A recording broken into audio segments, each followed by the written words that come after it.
17 after 6 on this Monday morning. Good morning to you. Welcome back to Sunrise. And when you hear that particular sound, you know what time it is. Yeah. It's time for the headlines with our girl, TK. How are you, T? I'm great. Good morning. Yeah. Good morning, TK. Happy Monday. Happy Monday. I know it's one of Dennis's favorite days. Strangely enough. Every day must be. Yeah. All right. Well, welcome to headlines. Let's jump into it and see what's happening, and especially over the weekend, right? So, all the medals, Jamaica Athletics Invitational. Track and field fans were treated to a scintillating night of action at the Jamaica Athletics Invitational held at the National Stadium on Saturday.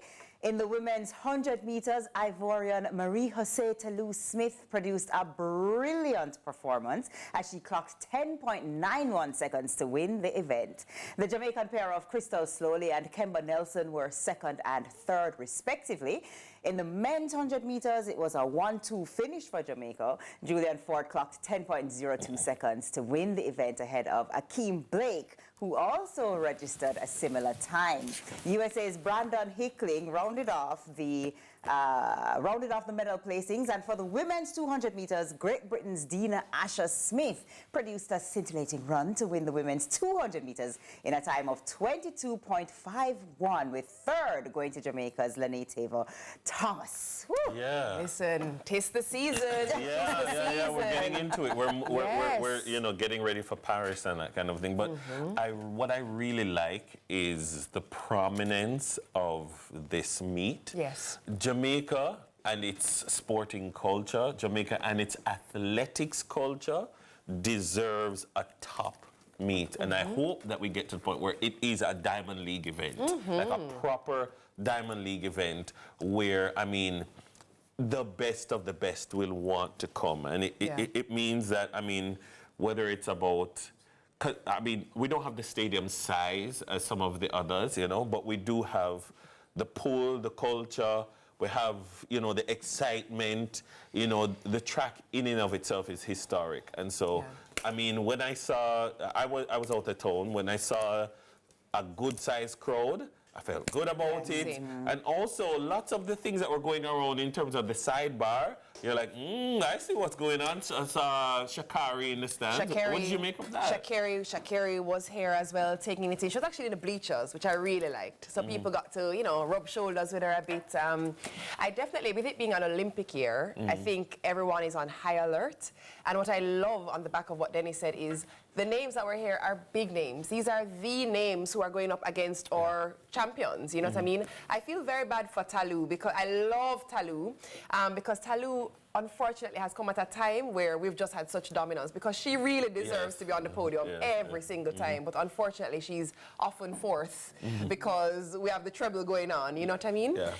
But she said that the love that she received and felt in the stadium was mind-blowing for her. She didn't realize how much Jamaicans loved and supported her.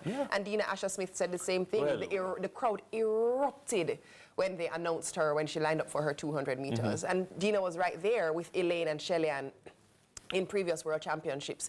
So I definitely feel like we are on track and heading in the right I see what you did there. And heading in the right direction to have it perhaps become a Diamond League event, which I would really love for us because we are the mecca of sprinting, right?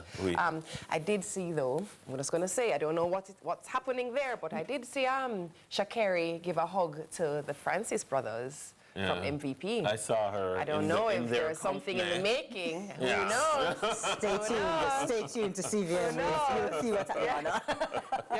All right. So from sports in Kingston, let's make it over to Portland. An upgrade for the homeless of Portland. The municipal corporation partnered with the Ministry of Local Government and Rural Development to develop an addition to the current Portland Rehabilitation Management PRM homeless shelter, increasing its capacity to offer a place of safety to the unhoused.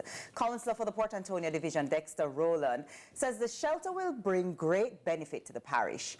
During their stay, the home will cater to their every basic need. Mayor Paul Thompson indicates that hot meals and warm water baths will be provided for every homeless person brought to the shelter. He says they must be treated with care. The Ministry of Local Government and Rural Development has been working to improve the lives of those living on the streets, and this is their most recent effort in doing so. Citizens and members of authority came together for the groundbreaking ceremony that was held on Friday, May 10th. I like this. I like to see this. I feel like there's a massive part of what makes a society functional and makes a place desirable to live is the social structures associated with the space. And I would like us to move away from this idea that people who are homeless somehow are bums or somehow not ambitious, because there are many a reason why someone may become homeless. It's not just one particular or two particular things that can cause homelessness. There are many a factor at play. And so ideally, you would love each citizen to be able to hold their own, get out there, be an active member of society who pays taxes and pours back into the system. But in the event that it is not possible, I think we have a responsibility to have social structures in place that support our citizens. So when I see things like these, I get really happy because it's a necessary part of a functioning, healthy society.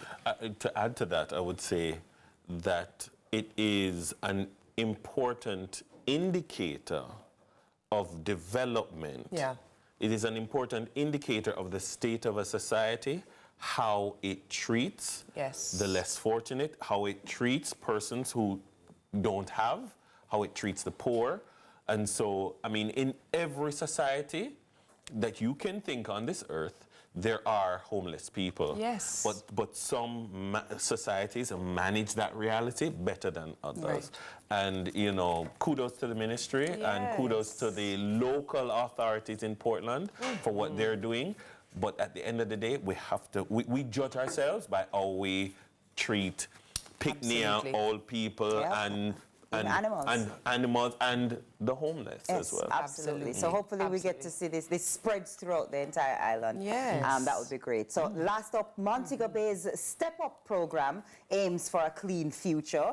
The National Solid Waste Management Authority, NSWMA, through Western Parks and Markets, the WMP Waste Management Limited, has begun undertaking activities to remove illegal dump sites. The entity removed an illegal dump site at the Dome Street and Water Lane intersection in Montego Bay.